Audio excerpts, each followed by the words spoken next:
During the 1960s, the rivers in the United States were in terrible shape.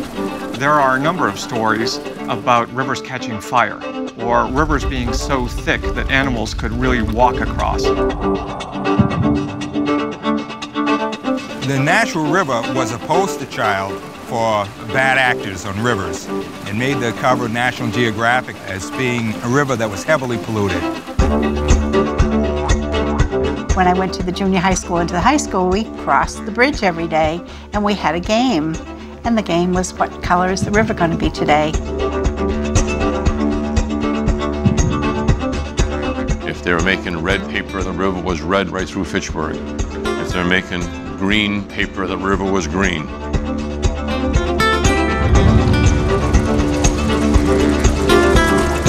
We always complained about coming to Fitchburg because it smelled so bad.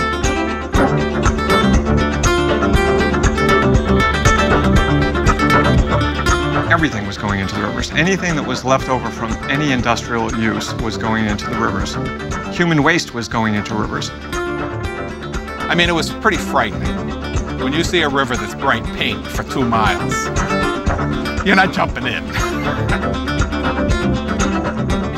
In Groton, Massachusetts, one extraordinary woman, looking for meaning beyond her role as a housewife and mother, made it her mission to fix the ailing Nashua, even though many said it was a lost cause.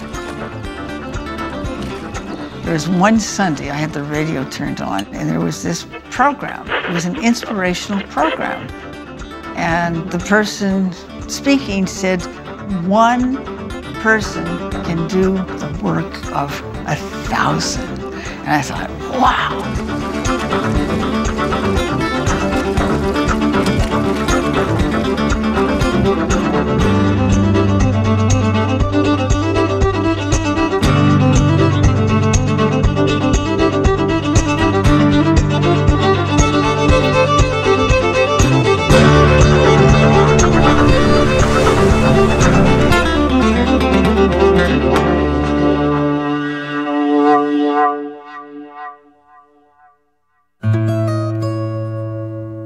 Marion Stoddart was born in 1928 in Reno, Nevada.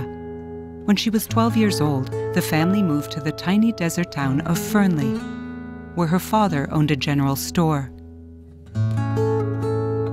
Well, there were only 250 people in our town. I mean, the best thing that would happen during the day would be when the Greyhound bus would stop.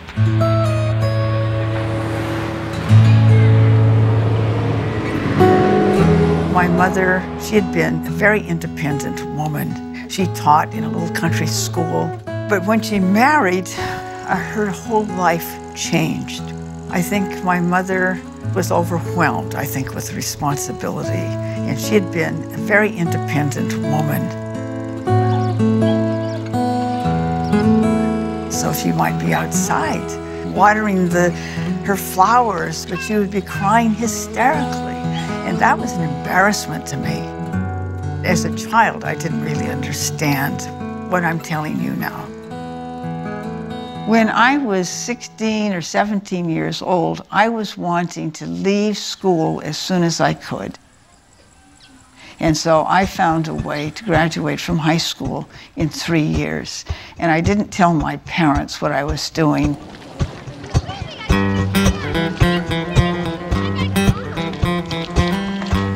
I had met Hugh, and he was a student at Caltech, and we became friends. He came to Massachusetts to do graduate work at MIT, and he invited me to come back to visit him. When I first came to New England, I thought I had come to a foreign country. I couldn't understand the language, and I didn't understand their customs. I didn't understand their mode of dress, because I always wore Levi's, and the young women here in New England were wearing dresses and skirts and heels, and they sat on chairs. They didn't sit on the floor. During Christmas vacation, I came back to visit Hugh, and we decided to be married. One of the things about Hugh that appealed to me was that he was so different than anyone else I knew. And also, he was very, very smart.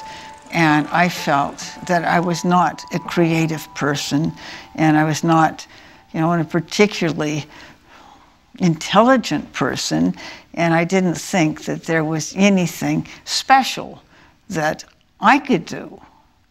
But I felt that marrying Hugh, I'd be able to help support him create some wonderful things.